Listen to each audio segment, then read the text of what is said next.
सभी साथियों को राम राम। जो साथी मेरी आवाज सुन पा रहे हैं उन सभी साथियों से मेरी विनती है, साथ के साथ आप वीडियो को शेयर करने का काम करिए, क्योंकि ऐसी ऐसी चीजें आप लोगों के सामने है।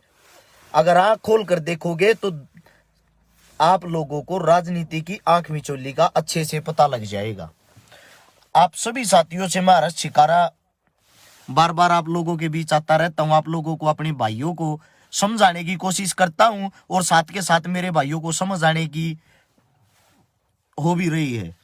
मैं अभी आप साथियों के सामने एक बात बताता हूं। सबसे पहले तो हमारे डॉक्टर साहब देवेंद्र भलारा जी, जिनको चंडीगढ़ में गिरफ्तार किया गया है, उसके साथ में एक अपना देसी पत्रकार है। हालांकि चलो हमारे तो हमेशा खिलाफ बोलिया आज तक, या उसकी स्ट्रेची रही हो, कुछ भी रही हो, हमारा तो यही है इस समय पे, इस वक्त पर, बुरे वक्त पर कभी किसी की टांगे नहीं खींचना चाहिए। पहली बार भाई उसने हक की आवाज उठाई है, पहली बार उसने मेरी नजर में अच्छा काम कराया है। इस समय पर भाई साथ देने की जरूरत है हर एक साथी को। मेरा ये मानना है बुरे वक्त में कभी किसी की टांग नहीं खींचनी चाहिए, उस वक्त में उस इंसान का साथ देना चाहिए। आपसी कोई भी कया सुनी हो या द्वेष भाव हो, वे चीजें बाद के लिए छोड़ देनी चाहिए। अब भाई आप लोगों के सामने आज खुशखबरी है, स्पेशल पंजाब वाले भाइयों के लिए। आप दिल्ली के बॉर्डर पर आए थे, आप लोगों को आतंकवादी बोला गया था। आतंकवादी बोलने वाली टीम का मुखिया हमारा साहब आज आपके पंजाब में रैली करने के लिए आया है। मैं आप लोगों से देखना चाहता हूं, उम्मीद कर रहा हूं आप उसका कैसा स्वागत करते हो। भारत देश का राजा कम से कम 20,000 आदमियों की तो फौज अपनी सुरक्षा के लिए लेकर आएगा। कितने आदमियों की? 20,000 आदमियों की सेना अपने साथ लेके आएगा अपनी सुरक्षा के लिए। कदे तेरे डले लाग जा, कदे तेरे काले झंडे दिखा दे। एक अच्छी खबर भी, उत्तर प्रदेश के अंदर काले झंडे दिखाने पे एक आदमी को गोली मारी गई। ये मैं बात भारत की कर रहा हूं, तालिबान की नहीं। आप लोगों के लिए अच्छी अच्छी चीजें, अच्छी बातें बताऊंगा। मेरे सभी साथियों से एक विनती है भाई, शेयर करते रहे, इस आवाज को ना दबने दे। शेयर का बटन होगा नीचे की तरफ, उसको दबाओगे ना, 16 हाथ ने लिखा पाओगा शेयर टू ग्रुप। सभी ग्रुपों में इस वीडियो को शेयर करने का काम करे, वरना आप लोग दोबारा से गुलाम हो चुके हो। सबसे पहली चीज, एक्टर शूटिंग कर रहे हैं, नेता बड़ी बड़ी रैलियां कर रहे हैं, खिलाड़ी क्रिकेट खेल रहे हैं, और आम आदमी घर बैठ के कोरोना से लड़ रहा है। ये जिम्मेदारी हमारे पे ही है भाई कि हम कोरोना से लड़ेंगे, हम अपने घर बैठेंगे। क्या आप लोगों की जिम्मेदारी नहीं है? गरीब आदमियों के धंधे ठप हो रहे हैं, सबकी दुकानें बंद हो रही हैं। बड़े बड़े उद्योगपति अपने काम धंधों को बंद नहीं कर रहे, वो अपने रेट को डबल कर रहे हैं। क्या कोई बड़ा मॉल बंद है? नहीं है। क्या कोई बड़ा होटल बंद है? नहीं है। बड़े होटल को छूट है रात के 11 बजे तक की, गरीब आदमी को छूट है 5 बजे तक की। 5 बजे जब गरीब आदमी अपनी दुकान बंद करके अपने घर चला जाता है ना, फिर 5 से 11 बजे तक की जो 6 घंटे का टाइम होता है, उसमें डबल रेट में हर एक होटल खाना दे रहा है। बड़े बड़े मॉल डबल रेट में आप लोगों को अपनी चीजें बेच रहे हैं। शराब की दुकानें 24 घंटे खुली हुई है। क्यों भाई? क्योंकि शराब जो होती है ना, शराब, उससे सरकार को फायदा होता है, टैक्स मिलता है। अपने फायदे की चीजों में कोई कोरोना नहीं। अगर आप रोड पे घूम रहे हो ना, पुलिस वाला आपको पहले तो लठ मारेगा, उसके बाद आपका 1000 रुपए का चालान काटेगा। किस लिए? ये इतनी बड़ी रैलियां होती हैं, आज रैली है, रैली में 15, 20, 30 हजार आदमी जो इकट्ठे होंगे, वहां कोई मास्क की वैल्यू नहीं है। आपका कोई नेता मास्क नहीं लगाता, आप मास्क नहीं लगाते, आपकी पब्लिक मास्क नहीं लगाती, वहां कहां चला जाता भाई कोरोना? वहां कोरोना नहीं है। WHO की टीम भी ये खोज नहीं कर पाई है आज तक है। भारत देश के अंदर चुनाव और रैलियों में कोरोना क्यों नहीं हो रहा है? सबसे बड़ा सवाल है ये। मेरे को खांसी है, जुकाम, बुखार है, मेरा गला खराब है, मैं गारंटी देता हूं मैं अभी चेक करवा के आऊंगा तो मेरे को कोरोना पॉजिटिव बताएंगे, लेकिन मैं इतना मूर्ख नहीं हूं। मैं वहां लेट के अपने आप को कोरोना पॉजिटिव घोषित करूंगा। मैं अपने घर रह के अपना गर्म पानी पीऊंगा, गर्म चीजें खाऊंगा, अपना इलाज करूंगा। मेरे को दुख हो रहा है इस बात का। गरीब वर्ग, कमेरा वर्ग, अरे सब मूर्ख इंसानों, आप लोगों के धंधे ठप हो रहे हैं। मेरी बोलने की हिम्मत नहीं है, लेकिन मैं बोलने की कोशिश कर रहा हूं। मैं आप सभी साथियों से पूछना चाहता हूं, भाई आप लोगों की दुकानदारी बंद हो रही है, गरीब मरता जा रहा है, आप लोग अपने लिए आवाज क्यों नहीं उठा रहे? आवाज उठाने वालों को जेल में डाला जा रहा है, आप लोग एक क्यों नहीं हो रहे? आप 4200 आदमी अब इस तमाशे को देख रहे हो। आप सभी साथियों से मेरा सवाल है, जहां शराब की लाइन लगती है वहां कोरोना नहीं फैलता, जहां इतनी बड़ी रैली होती है वहां कोरोना नहीं फैलता। क्या कोरोना इतना शाना है, उसके अंदर इतनी मानसिकता उसकी इतनी बड़ी है क्या कि उसको पता है ये साहब की रैली है, यहां नहीं फैलना? मैं मेरे पत्रकार साथियों से एक सवाल जवाब करना चाहता हूं, जो मेरे बड़े बड़े टीवी वाले पत्रकार साथी जो गोदी मीडिया है उनसे। अरे घटिया प्रवृत्ति के इंसानों, आप सबसे एक बात पूछना चाहता हूं, आप बार बार विपक्ष पे उंगलियां उठा रहे हो कि विपक्ष भीड़ जोड़ रहा है, कोरोना के चलते विपक्ष भीड़ जोड़ रहा है।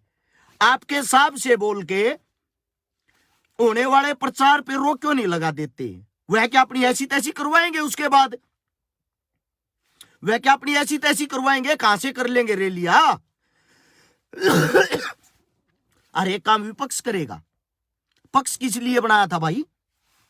मैं पक्ष वालों से पूछना चाहता हूं, पक्ष किस लिए बनाया था?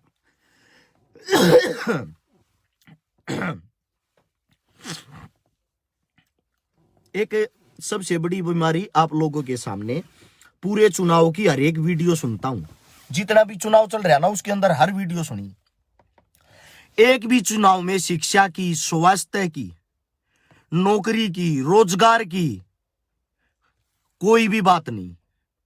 एक भी चुनाव की, एक भी नेता के मुंह से इन चीजों से मिलती जुलती कोई बात नहीं। हर चुनाव में अगर कोई बात चल रही है तो सिर्फ एक बात, वो है हिंदुत्व को लेकर। हिंदुत्व खतरे में है।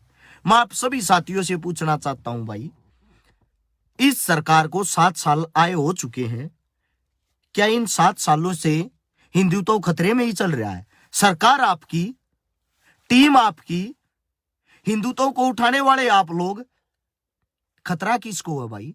जब आप 7 साल में इन चीजों को मजबूत नहीं कर पाए हो तो यह मजबूती कब होगी? एक भी रोजगार की आप बात नहीं करते हो। स्कूलों को आपने बंद कर दिया है, कॉलेजों को आपने बंद कर दिया है। क्यों? पढ़ाई करोगे तो कोरोना फैलेगा। अच्छा नारा, दारू पियो कोरोना को भगाओ। जहां दारू पीते हैं वहां कोरोना नहीं। एक मेरा भाई कह रहा, तू नेता बन जाए, ऐसे तेरी कोई नहीं सुनेगा। बिना बने भाई इतने सुन तो रहे हैं। ये देख 4,500 आदमी देख रहे, ये सुनने के लिए ही मेरे को देख रहे हैं। मैं भाई आप सभी साथियों से एक विनती, एक आग्रह करता हूं, अगर आप लोगों को सुरक्षित रहना है, आपके नजदीक कहीं भी सांप की रैली हो वहां डेरा डाल लो। 100% गारंटी के साथ कहता हूं, एक भी आदमी को कोरोना नहीं होगा, एक भी आदमी बीमार नहीं होगा। इनका प्रचार करो, जो ये बता रहे वह करो। इनकी जो सरकार है उनके साथ जुड़ो। अगर आपको कोरोना हो जाए तो मेरे को बता देना। सरकार रैली के बाहर किसी के चालान काट के दिखा देना, वहां भी सब बिना मास्क के आते हैं। है किसी में हिम्मत यह कार्य करने की? क्यों गरीब आदमी का नाश करते जा रहे हो? गरीब आदमी गरीब होता जा रहा है, आप उनका गला दबाते जा रहे हो। मैं भाई हर एक कमेरे वर्ग से, पिछड़े वर्ग से, गरीब आदमी से, मजदूर से, अरे क्यों मरते जाने लग रहे हो? क्यों गुलाम हो रहे हो? क्यों अपने घर में बैठे हो?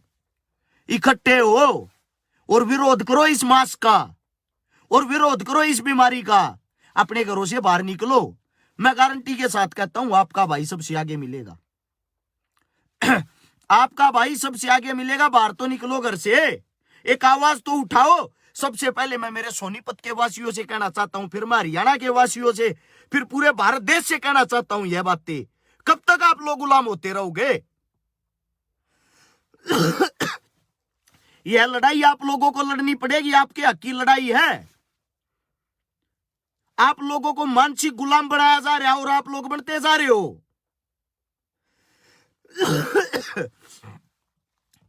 भाई मेरे से ज्यादा तेज बोला नहीं जा रहा, और बिना तेज बोले मन ना मजा नहीं आया कर, क्योंकि जब तक किसी बात पर हंगा नहीं लावार को बात समझ में नहीं आवा ना, मन ने 1% भी मजा नहीं आता। भाई हमारे पुरखों ने पहले अंग्रेजों की गुलामी झेली, अब इन तानाशाही कुछ कुत्तों की गुलामी झेल रहे हैं। शर्म की बात, दुर्भाग्य की बात ये हमारे लिए। मैं आप लोगों को खुल के बताना चाहता हूं भाई कि आप लोगों का ऐसा हाल कर दिया है, शिक्षा, रोजगार, चिकित्सा, इन चीजों से दूर ध्यान लीजिए कि आपको उलझाया हुआ राम में, कृष्ण में। गर्व से कहो हम हिंदू हैं, रुके मरवा में हैं। भाई जब एक दलित पर इतना बड़ा अत्याचार होता है इस देश के अंदर, जब वो आपका हिंदुत्व तो कहां चला जाता है? आप सभी साथियों से पूछना चाहता हूं, जब एक हिंदू का बलात्कार होता है, जब आप लोगों का हिंदुत्व तो कहां चला जाता है? आप लोगों ने जातिवाद को बढ़ावा दिया, आप लोगों ने धर्मवाद को बढ़ावा दिया। जब कहीं भी आप लोगों को हिंदू प्लस मुस्लिम दिखाई देता है ना, हिंदू और मुसलमान की यह लड़ाई है, वहीं आप अपनी मीडिया को खुदा देते हो और बोलते हो इस मुद्दे को बढ़ा चढ़ाकर दुनिया के सामने पेश करो। जब कोई बलात्कार हिंदू प्लस मुस्लिम का होता है, वहीं आप अपनी मीडिया की जान झोंक देते हो, इस चीज को बढ़ा चढ़ाकर लोगों के सामने पेश किया जाए। आप लोगों ने क्या कभी यह सोचा बलात्कार को कैसे रोका जाएगा? आप लोगों ने सिर्फ मुद्दे को बढ़ावा देते हो और उससे अपनी वोट बैंक राजनीति चमकाते हो। आप लोगों के नारे ऐसे होते हैं सिर्फ धर्मवाद से जुड़े हुए। क्यों भाई? आप सर्टिफिकेट दोगे तो हम हिंदू हैं, आप अगर सर्टिफिकेट नहीं दोगे तो हम क्या हिंदू नहीं है? हमारे को हमारे धर्म का पता नहीं है? हमारे को हमारे श्री राम श्री कृष्ण भगवान का पता नहीं है क्या? यह चीजें खाली 2014 में आपकी सरकार आने के बाद ही पैदा हुई। उससे पहले श्री राम इस पृथ्वी पर नहीं था, उससे पहले कृष्ण भगवान इस पृथ्वी पर नहीं था क्या? जो आप लोग बार बार लोगों को फोर्स करके, उनका माइंड हैक करके उनके दिमाग के अंदर एक ही चीज घुसा रहे हो, यह धर्म की, यह जाति की, यह मजहब की। दिखाना क्या चाहते हो? देश को कहां लेके जा रहे हो? एक अच्छे नेता का काम होता है अपने देश के लिए कार्य करना। एक अच्छे नेता का काम होता है देश के लिए कुछ अच्छे फैसले लेना। आप फैसले ले रहे हो कि अस्पताल, सरकार अस्पतालों से, पढ़ाई से कोई लेना देना नहीं रखेगी।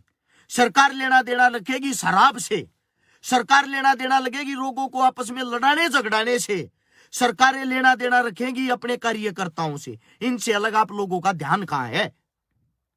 अगर आप बीमारी की बातें कर रहे हो, मैं आप सभी साथियों से एक बात पूछना चाहता हूं।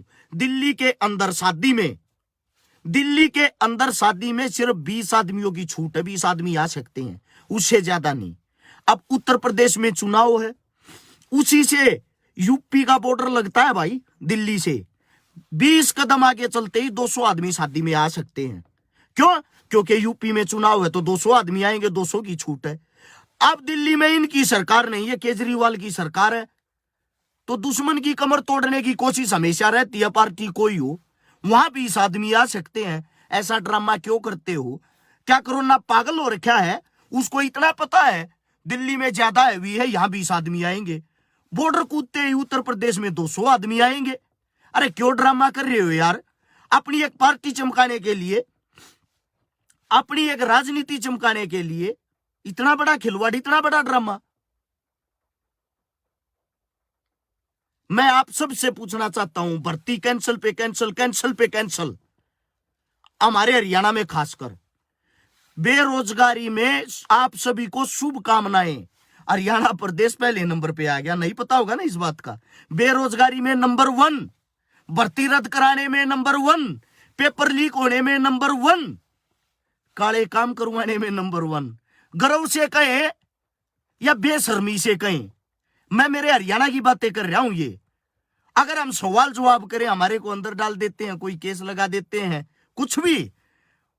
मैं मेरे मूर्ख भाइयों से जो आंखों पर पट्टी बांध के इनके नारे लगाते हैं, इनका झंडा उठाते, उनसे पूछना चाहता हूं, आपके काका ताऊ बाप 1.25 साल बॉर्डर पर पड़ कर रहेंगे, किसी का कोरोना होया? कोरोना के कारण कोई मौत हुई? अरे मूर्ख इंसानों, हम जब इतने मजबूत आदमी, इतने स्ट्रोंग आदमी, हमारा खाना इतना अच्छा है, ये छोटी मोटी बीमारी हमारे लिए क्या मायने रखेंगी? आप लोगों की नीयत में, आप लोगों के दिमाग में कोरोना बांट दिया इन लोगों ने। आप इससे बाहर निकलने की कोशिश ही नहीं कर रहे। आप इससे बाहर जब तक नहीं निकलोगे, आप फसड्डी होते चले जाओगे। आपका धंधा फेल हो रहा है या नहीं हो रहा? जोर से बोल के बताओ, आपका धंधा खत्म हो रहा नहीं हो रहा? साहब रैली पे रैली, धड़ाधड़। कोरोना इसका सगा भाई, फोन से बातें होती हैं उनसे कि साहब जी आपकी रैली में मैं नहीं आऊंगा, बाकी सब जगह मैं बैठा हूं। अब तेरी ऐसी तैसी। ये अभी भर्ती कैंसिल हुई है, वे जो भाई तैयारी कर रहे थे, उनके दिल आत्मा और उनके परिवार से पूछ के देखो कितना खर्चा करते हैं अपने बच्चों पे पढ़ाने के लिए। पहले तो उनको बाहर भेजते हैं, एक्स्ट्रा क्लास दवाते हैं, उससे अलग उन बच्चों के लिए अलग से रूम दिवाते हैं, उनकी पढ़ाई के लिए अलग से खर्चा उठाते हैं, फिर अचानक से भर्ती कैंसिल। कितनी पीछे चला गया वो इंसान। एक गरीब आदमी अपने घर में दूध बेच के, एक गरीब माँ अपने घर में उपले गोशे बेच के, एक गरीब आदमी अपनी फसल बेच कर अपने बच्चे को, अपने बेटे को तैयार करता है। और आप जैसे मूर्ख नेता उनकी कमाई को खाका हाथ झटका के उनको ये बोलते हो, मित्रों पढ़ाई में कुछ नहीं रखा, घर बैठ के हमारी रैलियों का प्रचार देखे। क्या ड्रामा है ये? मतलब एक आपकी जय जयकार लगाने के लिए पूरे भारत देश को बंद करके उसके घर बैठा दिया है। क्यों? आप लोगों को यह पता है, उत्तर प्रदेश से जो चुनाव जीतता है वही भारत देश का राजा बनता है। अगर उत्तर प्रदेश आप हार गए, प्रधानमंत्री ही हार गया, ये समझ लो। प्रधानमंत्री गायब हो गया देश के अंदर से।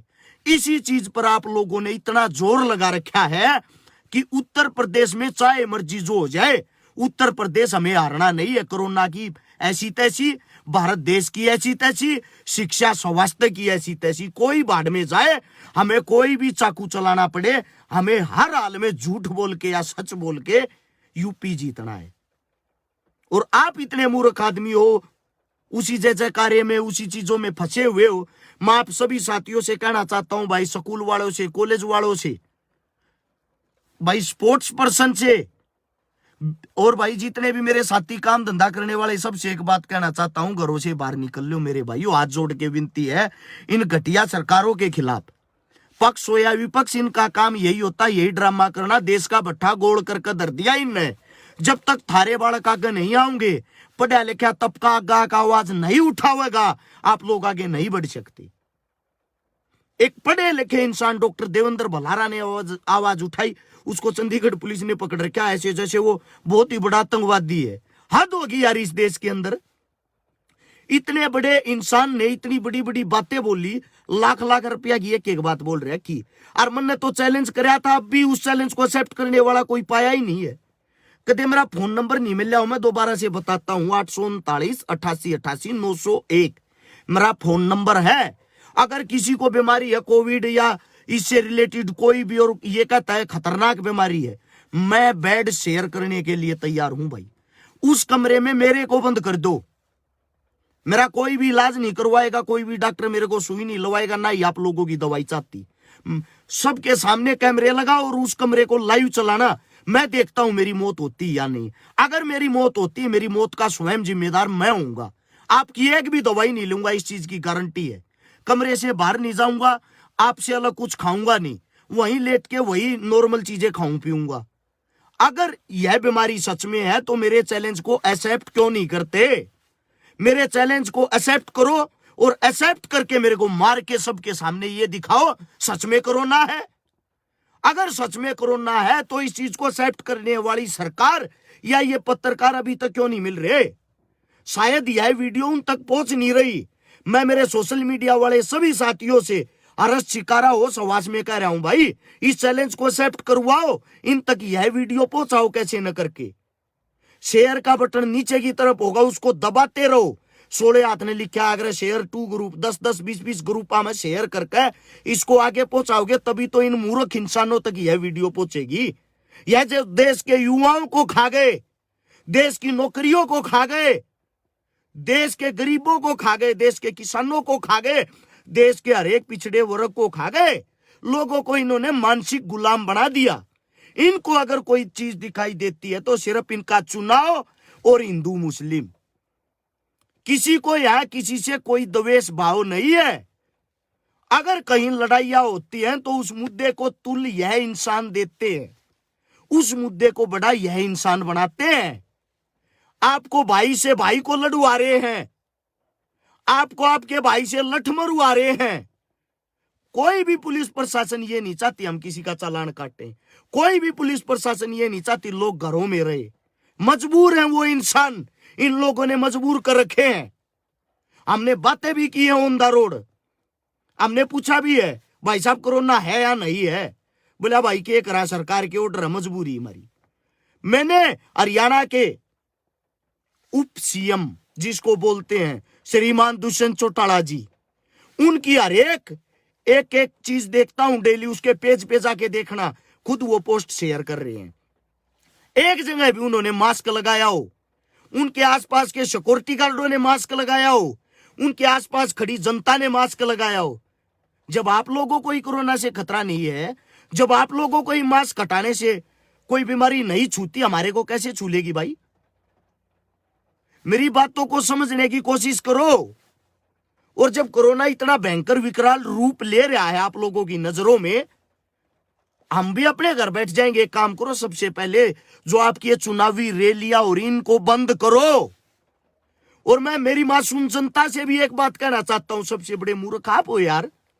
इनकी रैलियों में जाके जो भीड़ इकट्ठी कर रहे हो, इनकी रैलियों में जाके जो यह कदम आप लोग उठाते हो, आप लोगों से मूर्ख कौन है? अपने पैरों पर अपने आप को लाठी मार रहे हो। कोरोना की आड़ में देश को बेचा जा रहा है, इससे अलग कुछ नहीं है। समझने की कोशिश करो यार, समझो थोड़ा बहुत इस चीजों को। अगर अब भी आप मूर्ख रहे तो मूर्ख ही रहोगे। मैं आप सभी साथियों से कह रहा हूं, अपने आदमियों का एक दूसरे का साथ दो। सबसे पहले इन दुकानों को खुलवाने की कोशिश करो। जब हमारे गरीब भाइयों के पास रोजगार ही नहीं रहेगा, आप सब बेरोजगार हो जाओगे, फिर ताली और थाली बजाते रहना जो सरकार पहले से ही बजवाती आई है।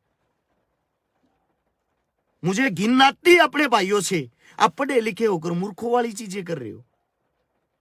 आप घिन आती है मुझे इन पत्रकारों से जो कह रहे हैं विपक्ष भीड़ इकट्ठी कर रहा है। अरे तुम्हारी ऐसी तैसी विपक्ष कैसे भीड़ इकट्ठी कर देगा?